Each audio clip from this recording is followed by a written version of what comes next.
Vous êtes à court d'inspiration pour créer une slide sur PowerPoint. Eh bien, c'est pas grave. Rendez-vous dans l'onglet Accueil. Choisissez Concepteur et directement PowerPoint vous propose un ensemble de suggestions de mise en page. Cliquez simplement et ça s'applique. Salut tout le monde, c'est Bertrand et vous l'aurez compris, aujourd'hui je vais vous proposer mes meilleures astuces pour débutants sur PowerPoint. Alors reste avec moi car d'ici quelques minutes, eh bien, vous pourrez l'utiliser vraiment comme un pro et vous gagnerez vraiment en efficacité. Allez, c'est parti. Voici un petit raccourci bien pratique pour dupliquer une slide. Choisissez-la simplement et faites CTRL-D. Voilà, votre slide est dupliquée. Et ce raccourci, il fonctionne avec n'importe quoi. Regardez plutôt, je sélectionne un élément, CTRL-D. Et voilà. Vous savez très certainement appliquer une transition. Par exemple ici, je peux venir sélectionner ma slide, me rendre dans l'onglet Transition, et choisir une transition pour passer d'une diapo à l'autre. Par exemple, couvrir. Mais savez-vous que vous pouvez l'appliquer à tout votre PowerPoint pour gagner du temps? Venez simplement cliquer sur Appliquer partout. C'est fait. Maintenant, quand je lance mon PowerPoint, eh bien, toutes les slides sont maintenant avec cette transition. Je peux appliquer plein de types d'effets artistiques différents sur n'importe quelle image. Simplement, je vais choisir une image, je fais un clic droit et je choisis Format d'image. Dans le panneau latéral à droite, je viens choisir Effet artistique et le déplier. Et je n'ai plus ensuite ici qu'à choisir l'effet que je souhaite appliquer. Ici, un effet de crayonnage par exemple. Une petite astuce qui devrait plaire aux profs, mais pas seulement. Saviez-vous que vous pouviez ajouter directement une capture d'écran depuis votre PowerPoint? Simplement, allez dans le menu Insertion, et ensuite Capture, et choisissez la fenêtre que vous voulez capturer. On clique, et ça s'ajoute directement. C'est super pratique si vous devez créer des cours par exemple. Mais pas que, bien entendu. Saviez-vous que vous pouvez dicter directement le texte à taper sur PowerPoint?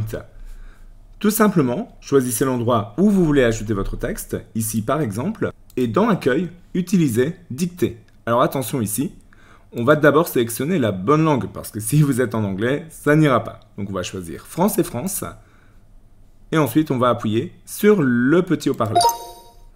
Bonjour à tous. N'oubliez pas de vous abonner. On reclique ici pour arrêter, et comme vous le voyez, ça fonctionne plutôt pas mal. Petit message subliminal dans cette astuce, évidemment. Quand on veut changer l'orientation du texte, on voit souvent quelque chose comme ça. Si je veux marquer Hello, je fais H, E, S, Enter, L, Enter, L. Voilà, vous avez compris l'idée.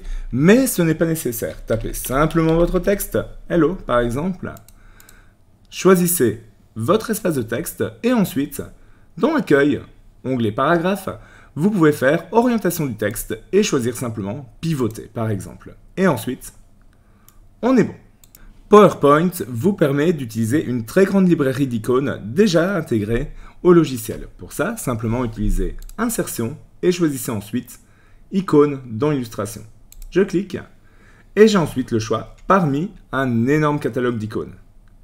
Il suffit d'en choisir une, tiens, c'est bientôt Halloween, on va prendre des chauves-souris, on clique et on clique sur Insérer. Attention ici, elle s'insère en noir, vous voyez, elle est sélectionnée, là on la voit un petit peu d'ailleurs. Si je veux modifier sa couleur, eh bien simplement je clique dessus, je vais dans l'onglet Format graphique et dans Remplissage d'image, je clique et choisis du blanc par exemple. Et là, on est bon. Je peux aussi venir choisir la couleur de contour. Ainsi, pourquoi pas, que l'épaisseur.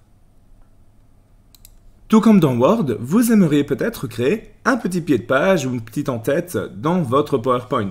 Eh bien, tout simplement, rendez-vous de nouveau dans le menu Insertion et ensuite, allez ici dans Texte. Vous aurez un endroit en-tête pied de page, il vous suffit de cliquer dessus et vous pouvez aller dans Notes et documents et vous pouvez simplement cliquer ici sur pied de page et ensuite ajouter le texte que vous voulez. Par exemple, la tech avec Bertrand. C'est bon, je clique ensuite sur Appliquer partout. J'ai ensuite mon pied de page qui vient de s'ouvrir.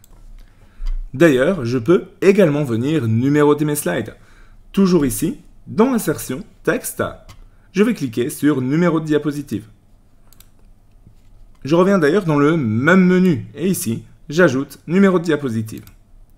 Je clique appliquer partout et le numéro vient ensuite s'ajouter. En fait, vous désirez changer la couleur d'arrière-plan de vos slides? Eh bien, c'est tout simple. Allez ensuite dans Conception et ici à droite, dans Personnaliser, mise en forme de l'arrière-plan. Vous cliquez et vous pouvez ensuite ici choisir si on est sur un remplissage uni, on n'a qu'à modifier la couleur par exemple, ou un dégradé, ou une image, une texture, ou un motif. Voilà, tout simplement. Savez-vous gérer les effets sur PowerPoint? Si jamais ce n'est pas le cas, eh bien, petite leçon rapide. Passez simplement sur Animation. Et ensuite, choisissez un élément. Pour créer une animation d'apparition, vous pouvez venir ici, sélectionner l'animation que vous préférez. Barre aléatoire par exemple. Vous pouvez faire pareil ici, et également ici.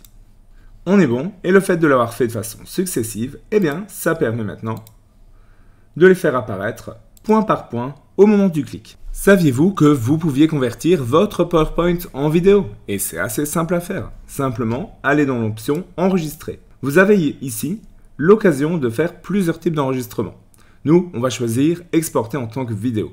On clique, on vient choisir le nom du fichier. On peut cliquer sur Parcourir pour définir l'emplacement, voilà, sur le bureau par exemple. On clique sur Exporter et c'est parti, on exporte la vidéo. C'est aussi simple que cela. Vous désirez trier facilement vos diapositives? Aucun souci. Passez simplement dans Affichage et dans Affichage, passez en mode trieuse de diapositives. Quand on clique ici, on a toutes les diapositives qui arrivent ici et tout ce que j'ai à faire simplement, c'est de venir, hop, glisser les diapositives à l'endroit que je désire. C'est bon, on peut repasser en mode normal.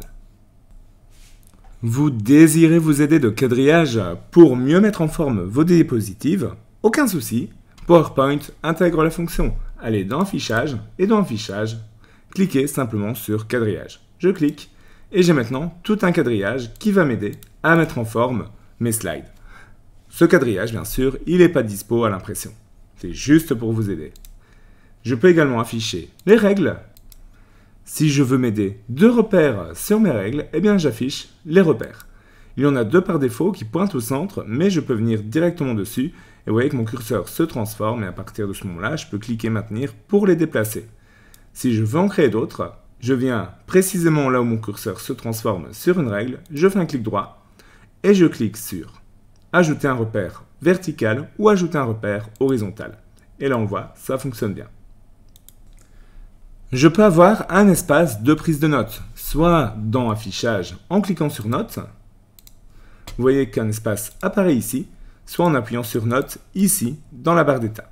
Quoi qu'il en soit, ici je peux mettre des petits tips pour m'aider dans ma présentation. Et ensuite, quand je lancerai ma présentation, eh bien, vous voyez que ça s'affichera ici. Avez-vous déjà repéré ce petit pinceau reproduire la mise en forme? C'est une astuce qui est déjà certainement très bien connue par les utilisateurs de Word. Vous sélectionnez un texte, vous cliquez sur reproduire la mise en forme. Vous voyez du coup comment le pinceau devient ici. Et vous sélectionnez ensuite le texte sur lequel vous voulez appliquer la mise en forme. On lâche et c'est fait. Dans une conférence, vous avez certainement déjà reçu une impression sous forme de plan avec un espace pour passer des commentaires, etc. Eh bien, pour faire ça, simplement, on va faire un coup de fichier et on va faire imprimer. Plutôt que de passer sur les paramètres de base, on va aller dans diapositive. Et ici, plutôt que de faire une diapositive en page entière, je peux faire un prise de notes. Par exemple, je clique ici et là, on a l'espace pour prendre des notes. Mieux encore, vous vous souvenez du commentaire qu'on a ajouté dans une astuce précédente, eh bien, vous les retrouvez également dans cette impression-là. Vous pouvez également avoir plusieurs diapositives sur la même page. Si on prend ici 3 diapositives, vous voyez qu'on a les slides sur la gauche et l'espace de prise de notes sur la droite. Pour créer des schémas, etc., vous avez la possibilité de cliquer sur Insertion. Je vais dans Forme. Et je crée par exemple une forme de plus ou une flèche, voilà, par exemple. Et je clique et je maintiens pour créer la forme que je veux. je peux maintenir Shift pour contraindre les dimensions, voilà, comme ça, simplement. Et mieux encore, je peux venir dans Format de forme, gérer la couleur de remplissage ici, donc là je vais prendre du blanc, et ici, la couleur de contour. Par exemple, ici, je pourrais prendre du noir. Toujours dans Contour, je peux jouer sur l'épaisseur du trait.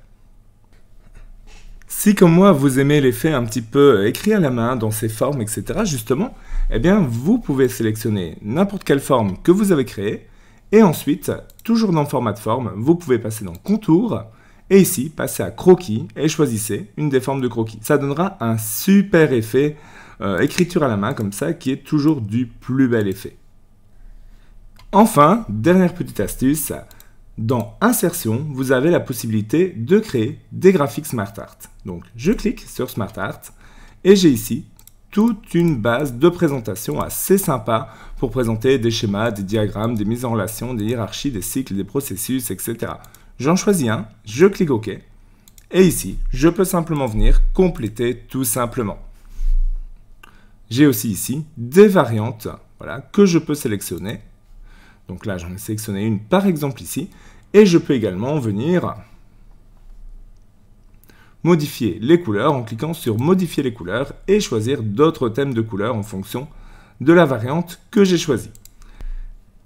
Et voilà pour cette sélection de 21 astuces qui vont vous permettre d'être plus productif, plus efficace et plus créatif avec PowerPoint. J'espère que vous avez appris beaucoup de choses aujourd'hui. Moi, en tout cas, ça a été un plaisir de partager tout ça avec vous. Si ça vous a plu, et bien surtout, n'hésitez pas à vous abonner. Et moi, je vous dis à très bientôt pour de nouvelles vidéos pour mieux maîtriser l'informatique. À bientôt.